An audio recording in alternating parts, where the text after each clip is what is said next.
আপনি পুরুষ মানুষ না, আপনি চাকরি করবেন, আপনার কোনো পারফরমেন্স নাই, আপনার কোনো সার্টিফিকেট নাই, ধরলাম আপনার হেল্পারের চাকরি হলো, হেল্পারের বেতন ধরবে কত, 12,800 টাকা।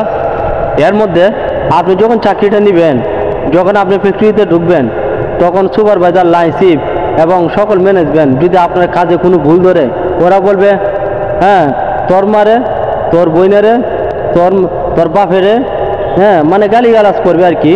আমি গালিগালাজ করলাম না, কারণ কমিউনিটি গাইডলাইন, হ্যাঁ পলিসি ইস্যু আসতে পারে এরকম।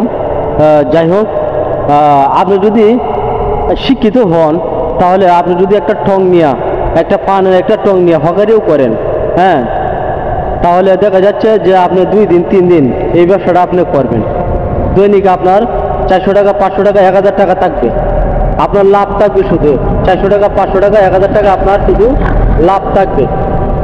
ঠিক আছে, এখানে কোনো গালিগালাজ নাই, ঠিক আছে, আর নিঃস্বাধীন ব্যবসা।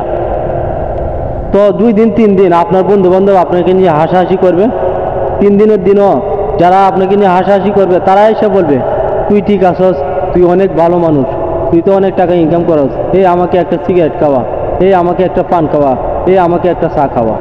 বুঝছেন, গার্মেন্টসের চাকরি মাথা থেকে ছেড়ে দেন, আর সকালে ঢুকবেন, এই রাত্রে 8টায় বের হবেন, এর ভিতরে কত কত ফেরা, এটা করো সেটা করো, এইটা করো ওইটা করো।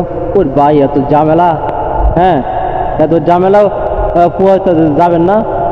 তো আমি এখানে আসছি শুধু মূলত চাকরির জন্য এখানে আসি নাই, বুঝছেন, এখানে তামসা করার জন্যই আসছি, মূলত কিছু কথা শুধু কিছু পরামর্শ আপনাদেরকে দেওয়ার জন্য আমি এখানে আসছি। আপনারা ভাববেন না যে তুই এইখানে কেন যাচ্ছিস, আমি এখানে আসার কারণটাই হচ্ছে যে এখানে সিনারিগুলো আমি আপনাদেরকে দেখাবো, হ্যাঁ আপনাদেরকে বলবো যে এভাবে এভাবে কাজ করলে ভালো হবে। আপনি ইন্টারমিডিয়েট পাস করছেন তাই তো, আপনি অনার্স কমপ্লিট করছেন তাই তো, মাস্টার কমপ্লিট করছেন, চাকরি পাচ্ছেন না, লজ্জা পাওয়ার কোনো কারণ নাই।